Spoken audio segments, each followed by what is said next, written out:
Jeshi la polisi mkoa wa Geita linawashikilia watu wawili kwa tuhuma za kukutwa na noti bandia pamoja na vifaa vinavyodaiwa kutumika katika utengenezaji wa noti hizo. Watuhumiwa hao ni Lavio Edgar, mkazi wa Mwatulole mkoani Geita, na Christian Christopher, mkazi wa Mwanza. Akizungumza na waandishi wa habari mapema leo hii, kamanda wa polisi mkoa wa Geita SACP Safia Jongo amesema mtuhumiwa wa kwanza Lavio Edgar alikamatwa akiwa na noti bandia zenye thamani ya shilingi milioni 1,900,000 na shilingi 31,000. Kwa upande wa mtuhumiwa wa pili Christian Christopher alikamatwa akiwa na noti bandia zenye thamani ya shilingi 26,000 pamoja na kompyuta na printer zilizodaiwa kutumika katika utengenezaji wa noti hizo. Aidha, kamanda Jongo ameongeza kuwa katika kipindi hicho jeshi la polisi mkoa wa Geita limefanikiwa kuwakamata jumla ya watuhumiwa 47 kwa makosa mbalimbali yakiwemo ya uvunjaji na wizi.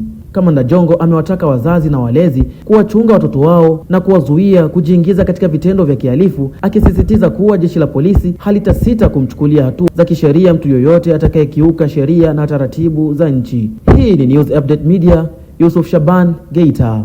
Kwa umma, watuhumiwa 200 wakamatwa Geita kwa tuhuma mbalimbali.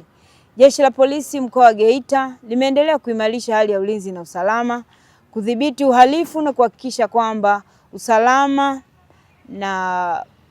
usalama wa wananchi na mali zao unaendelea kuimarika kupitia operation doria na misako mbalimbali, ambayo kuanzia Januari 2026 jumla ya watuhumiwa 200 wamekamatwa kwa tuhuma mbalimbali zikiwemo makosa ya kupatikana na noti bandia, mali za wizi, nyara za serikali, vifaa vya kupigia ramli chonganishi, lakini pia wahamiaji haramu ambao wameingia nchini bila kibali, pamoja na pombe haramu ya moshi.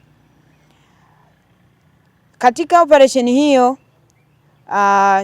ambayo siku ya tarehe 5 Januari 2026 majira ya saa 5 usiku, jeshi la polisi lilipokea taarifa kutoka kwa msiri kwamba maeneo ya Mwatulole, kata ya Buhalahala, manispaa ya Geita, kuna mtu ana noti bandia.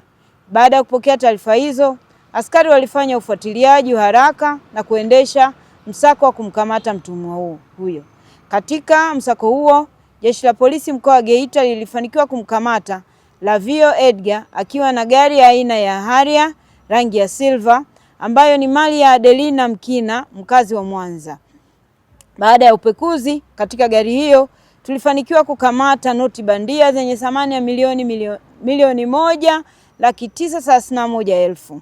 Na katika mahojiano mtuhumiwa huyo alikiri kutengeneza yeye mwenyewe noti hizo, ambapo alitupeleka mahali ambapo alikuwa baada ya kumpekua tulimkamata na laptop moja aina ya HP desktop na printer moja aina ya Epson vinavyodaiwa kutumika katika utengenezaji wa noti bandia. Aidha, mtuhumiwa huyo alikutwa akiwa na nyaraka mbalimbali za serikali na alikiri kwamba kompyuta hiyo pia anaitumia kugushi nyaraka mbalimbali za serikali. Na katika mahojiano zaidi, mtuhumiwa huyo alikiri kuzisambaza noti hizi kwa mikoa ya jirani, na ambapo tulifanikiwa kumkamata Christian Christopher, mkazi wa Mwanza, ambaye yeye alikutwa na noti bandia za Kitanzania zenye thamani ya shilingi 26,000, zikiwemo noti 2 za shilingi 10,000 na noti 3 za shilingi 2,000. Lakini sambamba na hilo tulimkamata pia Upendo Emmanuel ambaye amekutwa akiwa na noti bandia za Kitanzania zenye thamani ya shilingi 473,000, zikiwemo noti 34 za 10,000 na noti 25 za 5,000 na noti 4 za shilingi 2,000. Hivyo kufanya jumla ya noti bandia zilizokamatwa ni jumla ya shilingi 2,430,000 za Kitanzania.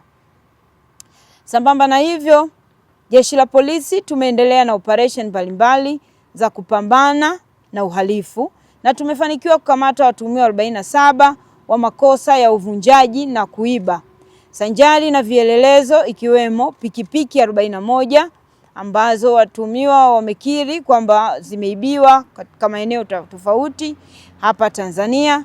Lakini pia katika kudhibiti wizi wa mifugo tumekamata ng'ombe 8, simu janja 5, mbuzi 73, mabati 5, magodoro 5, friji 1, sofa 4, zulia 1 na sabufa 1, ambazo baada ya utaratibu wa kisheria wananchi walitangaziwa na karibu vitu vyote vimetambuliwa, na taratibu za kisheria zikikamilika watuhumiwa watafikishwa mahakamani.